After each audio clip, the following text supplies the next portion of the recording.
Mesdames et messieurs, bonjour. Très heureux de vous retrouver sur votre site d'information pour cet autre numéro de votre émission Point de vue. Depuis quelque temps, l'école ivoirienne est au cœur de tous les débats. Que pensent justement les Ivoiriens du système éducatif? C'est ce dont nous parlons dans cette émission. Regardez. Bon, il faut dire que le système éducatif dans son ensemble traverse aujourd'hui des périodes un peu difficiles. Parce que je pense qu'il y a un véritable problème entre l'éducation, formation, emploi qui est vraiment à revoir. Parce qu'aujourd'hui, le monde du travail demande des compétences que nous ne pouvons pas retrouver ici à l'université parce que, à cause de plusieurs facteurs, non seulement d'abord les cours sont un peu donnés dans des conditions difficiles pour les étudiants, il faut le dire. En même temps aussi, les grèves, il y en a trop. Il n'y a pratiquement pas de fonds alloués à la recherche, c'est difficile aussi. Quand on est enseignant-chercheur. Il faut seulement faire de l'enseignement, pas de recherche. Parce que la recherche, il faut dire que ça n'existe pratiquement pas. Il n'y a pas de fonds alloués à la recherche. Ce qui est aussi un vrai handicap, un vrai handicap pour le monde de la recherche scientifique. Même si ici on a l'engouement, on a la formation théorique, il n'y a pas de problème. Mais au niveau de la pratique, je pense qu'il y a un véritable problème.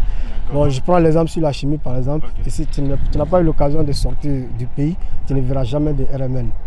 Tu sais bien interpréter l'expert de temps en temps, mais tu n'as jamais vu de RMN. Ça c'est la pratique. Donc c'est un exemple simple parmi tant d'autres. Je suis mademoiselle Kwame Grace. Bon, mon avis concernant le système éducatif ivoirien, c'est que on constate d'abord un problème au niveau des élèves, mais aussi au niveau des enseignants.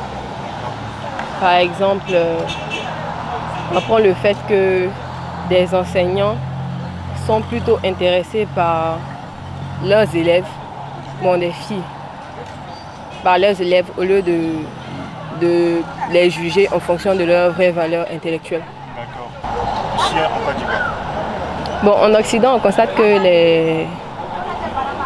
les élèves peut-être de l'Occident travaillent dans des conditions plus développées qu'ici, parce qu'on met tout à leur disposition. Chez nous, par exemple, on constate des écoles où il n'y a même pas vraiment de salle pour travailler. Dans mon école, par exemple, ils ont... je vais taire le nom de l'école, mais il n'y a vraiment pas de salle pour travailler. On constate qu'il y a plus d'élèves, donc il n'y a pas vraiment de bâtiments, il n'y a pas assez d'écoles et tout. Je pense que l'État doit plus investir à ce niveau-là, c'est-à-dire investir dans la construction des écoles de nos jours. Ouais. Et puis, il y a beaucoup de villes qui sont des villes. Pas Abidjan, c'est-à-dire Abidjan, voilà.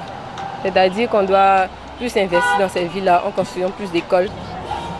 Quand vous dites système éducatif ivoirien, moi je vais parler de mon système parce que moi je suis au technique.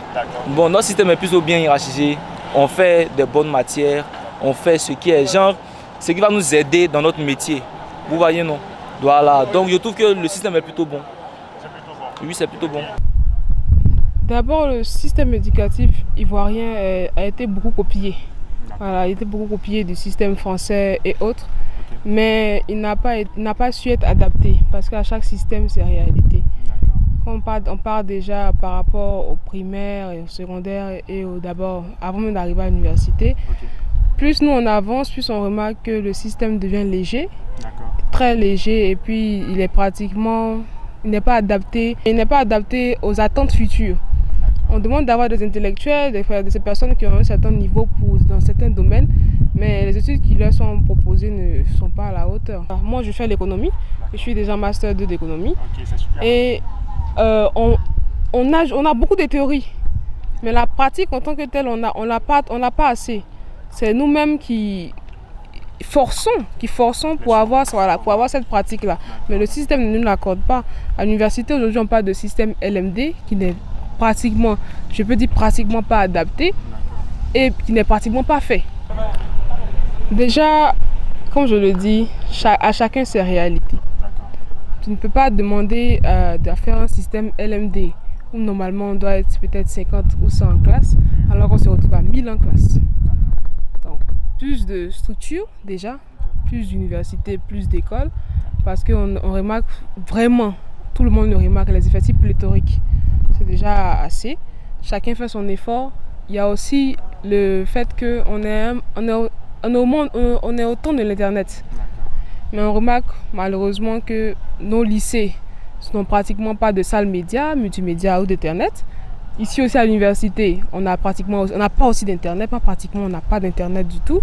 Ce qui fait que lorsque aussi il y a la plupart des étudiants et des personnes qui se retrouvent dans les systèmes d'éducation publique sont des personnes de classe moyenne ou basse. Ça fait qu'ils n'ont pas forcément aussi accès à internet à la maison. Donc il faut pouvoir nous permettre aussi d'avoir cela. Les bibliothèques, pour que ce soit au lycée ou au collège ou à l'université, on en a besoin. Le système éducatif ivoirien est amélioré. Il y a beaucoup de choses à améliorer dans le système éducatif ivoirien. Par exemple, à l'école primaire, voilà, il faut améliorer les heures de cours. Et puis au secondaire, à l'université. Bon, en tout cas, c'est tout le système même qui est à revoir. Très heureux de vous avoir présenté cette émission et bien merci de l'avoir suivi. À bientôt.